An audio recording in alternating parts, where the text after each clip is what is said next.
Herztöne. Der Adventskalender zum Hören aus der evangelischen Kirchengemeinde Essen-Kraai.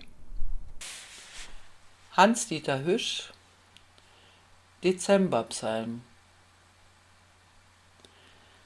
Mit fester Freude laufe ich durch die Gegend, mal durch die Stadt, mal meinen Fluss entlang. Jesus kommt, der Freund der Kinder und der Tiere. Ich gehe völlig anders, ich grüße freundlich, möchte alle Welt berühren. Mach dich fein, Jesus kommt. Schmück dein Gesicht, schmück dein Haus und deinen Garten. Mein Herz schlägt ungemein, macht Sprünge, mein Auge lacht und färbt sich voll mit Glück. Jesus kommt, alles wird gut.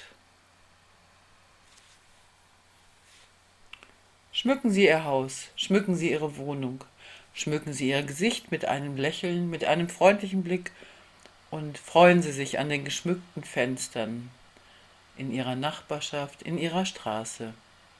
Einen guten Tag wünscht Ihnen Gertrud Boguslawski.